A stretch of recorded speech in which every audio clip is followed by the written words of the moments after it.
जो लोग हर काम को कल पे टाल देते हैं, अक्सर ये देखा जाता है कि वो उस काम को कभी नहीं करते, क्योंकि कल कभी नहीं आता। Tomorrow never comes. वक्त हमेशा आज में ही रहता है। कल तो सिर्फ हमारी योजनाओं में होता है।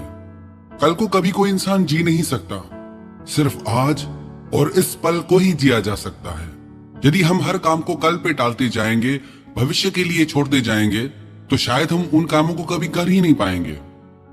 जो शक्ति, जो सामर्थ्य, जो समझ आज आपके पास है, क्या गारंटी है कि कल भी वो सारी चीजें आपके पास रहेंगी? एक दिन तो बहुत बड़ी बात है, एक पल में लोगों की जिंदगियां बदल जाती हैं। हम इतनी निश्चिंतता से कल पे काम छोड़ते हैं जैसे कि हमें भविष्य का सब पता हो। एक बार एक ब्राह्मण युधिष्ठिर के पास भिक्षा लेने के लिए आया।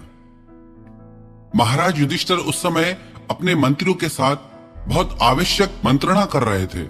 उन्होंने ब्राह्मण से कहा कि आप कल आना, आपको जो भी चाहिए मैं आपको जरूर दूंगा। वह ब्राह्मण निराश होकर महाराज युधिष्ठिर के भवन से जाने लगा। भीमसेन ने उस ब्राह्मण को देखा कि यह ब्राह्मण बहुत उदास है। कभी ऐसा जीवन में हुआ नहीं कि महाराज युधिष्ठिर के भवन से कोई ब्राह्मण उदास होकर लौटे। भीमसेन ने उन ब्राह्मण से पूछा कि आप क्यों उदास है? तो वो ब्राह्मण बोले, मेरी बेटी की शादी होने वाली है, उसी के लिए मैं महाराज युधिष्ठिर से सहायता लेने आया था। तो भीमसेन ने पूछा, क्यों, आपको सहायता नहीं मिली? तो ब्राह्मण ने कहा कि ऐसी बात नहीं। उन्होंने कहा कि आप कल आना, कल मैं आपकी सहायता कर दूंगा। भीमसेन बोले, अच्छा, महाराज युधिष्ठिर ने आपको ऐसा कहा? उसी समय भीमसेन ने पूरे नगर में घोषणा करवा दी कि महाराज युधिष्ठिर ने काल को जीत लिया, समय को जीत लिया, भविष्य को जीत लिया। थोड़ी देर में यह खबर महाराज युधिष्ठिर के कानों तक पहुंची कि सारे नगर में यह बात फैल गई है कि महाराज युधिष्ठिर ने काल को जीत लिया। पता लगवाने पर उन्हें पता चला कि यह काम भीमसेन का है। उन्होंने भीमसेन से पूछा, आपने ये अफवाह पूरे नगर में क्यों फैलाई है कि मैंने काल को जीत लिया? भीमसेन बोला, महाराज, मेरी गुस्ताखी को क्षमा करें। आज एक ब्राह्मण आपके पास भिक्षा लेने के लिए आया, तो आपने उसे कहा कि तू कल आना। इसका मतलब आपको ये पक्का पता है कि कल आप रहेंगे, कल वो ब्राह्मण भी रहेगा और कल आपके पास राज्य भी रहेगा। कल सारी बातें आपके पास रहेंगी। जरूर आपको पता होगा, तभी आपने उसको कल आने के लिए कहा। भीमसेन की ये बात सुन के महाराज युधिष्ठिर को अपनी गलती का एहसास हुआ। उन्होंने उसी समय उस ब्राह्मण को बुलाकर उसकी सहायता की।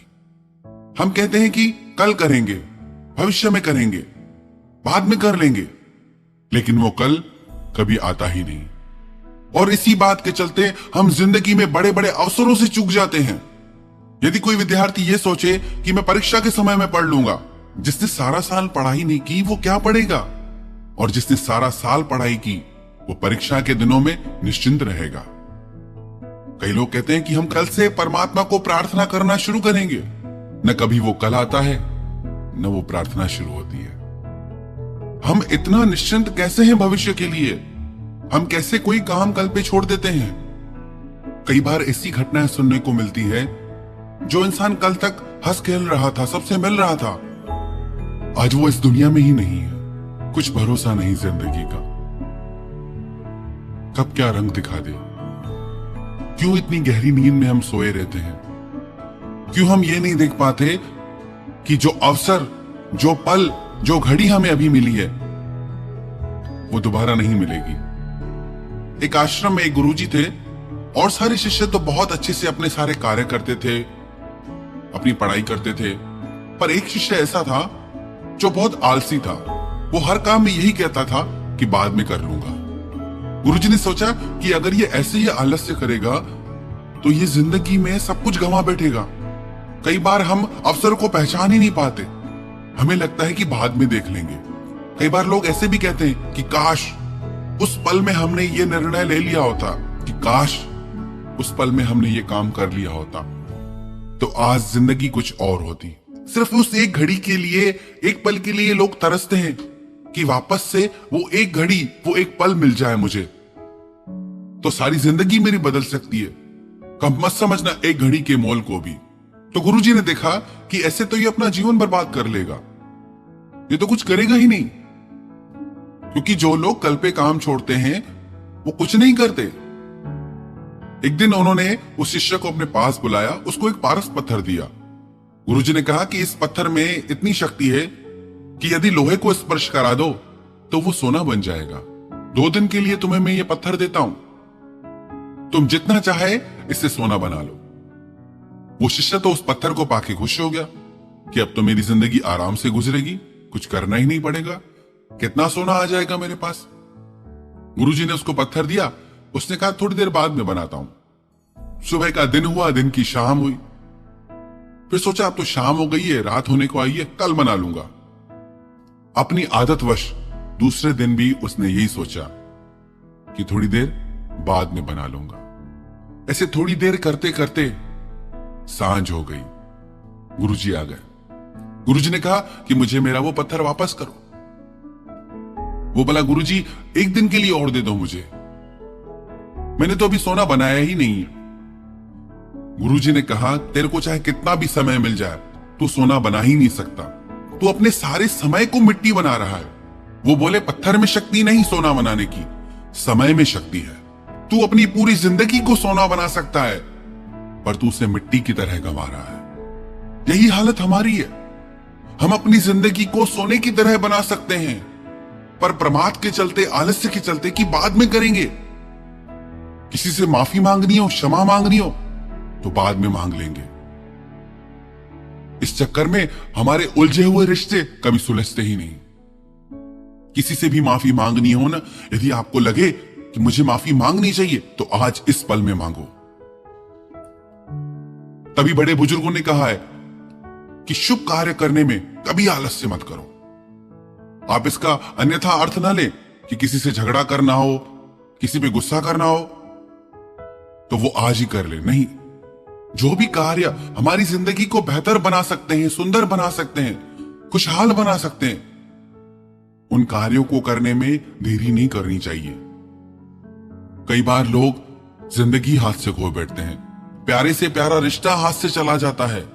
इस आलस की आदत से बचें। नेवर से टुमारो, कभी मत कहना कि ये कल करूंगा। जब भगवान राम और रावण का युद्ध चल रहा था, रावण हार चुका था। उस समय भगवान राम ने लक्ष्मण से कहा कि रावण अपने अंतिम क्षणों में है और रावण बहुत विद्वान है, तुम जाओ उससे कोई शिक्षा लेके आओ। महापुरुषों की यही निशानी है, अपने शत्रु के लिए भी कह रहे हैं कि उससे भी शिक्षा लेके आओ। लक्ष्मण भगवान की आज्ञा मान के रावण के पास गया, बोला आप मुझे कोई शिक्षा दो, आप क्या शिक्षा देना चाहोगे मुझे? तो रावण ने कहा कि कभी आज का काम कल पे मत टालना। मेरे पास इतनी शक्ति थी, मैं धरती से स्वर्ग तक सीढ़ी बना सकता था। मैंने कभी सोचा ही नहीं था कि मेरी कभी मृत्यु होगी। मैंने सोचा कभी बना लेंगे भविष्य में, बहुत समय है मेरे पास, पर वो समय कभी आया ही नहीं। हम भी यही सोचते हैं कि बहुत समय है मेरे पास। आपको पक्का पता है आपके पास बहुत समय है? एक व्यक्ति एक घड़ी की दुकान में गया, उसने उस घड़ी की दुकान से एक घड़ी खरीदी और उससे पूछा भैया इस घड़ी की गारंटी क्या है, कितना समय चलेगी? दुकानदार ने बोला कि इसकी 2 साल की गारंटी है, 2 साल तक कुछ भी हुआ हम जिम्मेदार रहेंगे। वह व्यक्ति वो घड़ी लेके दुकान की सीढ़ियों से जैसे ही नीचे उतरने लगा, उसका पैर स्लिप हो गया और वो धड़ाम से नीचे जाके गिरा और वहीं उसकी जीवन लीला समाप्त हो गई। घड़ी की गारंटी पूछने वाले को अपनी कोई गारंटी नहीं। यही पल है कुछ कर दिखाने का, यही पल है जिंदगी जीने का और यही पल है खुश होने का। इस घड़ी में मुस्कुरा लो, इस घड़ी में जिंदगी जी लो। याद रखना, अगर आप इस घड़ी में जीना सीख गए, इस घड़ी में हर काम को करना सीख गए, तो जिंदगी में आपको कभी काश नहीं कहना पड़ेगा। हमें लगता है अभी तो बहुत टाइम पड़ा है, इस काम को आखिरी के दिनों में कर लेंगे। हम हर काम को डेडलाइन पे छोड़ देते हैं और आखिरी में वो काम इतनी जल्दी में करते हैं कि हमारा कोई काम ढंग से नहीं होता। क्या हम ऐसा नहीं कर सकते कि अभी काम को पूरा कर लें और बाकी का समय हम आनंद से गुजारें? बाकी का समय हम निश्चिंतता से गुजारें, चिंता में क्यों गुजारें? आज में जीना सीखें, इस पल में जीना सीखें। यही जिंदगी का राज है। यदि आप आज में जीना सीख गए, इस पल में जीना सीख गए, तो समझना अब जिंदगी जीना सीख गए।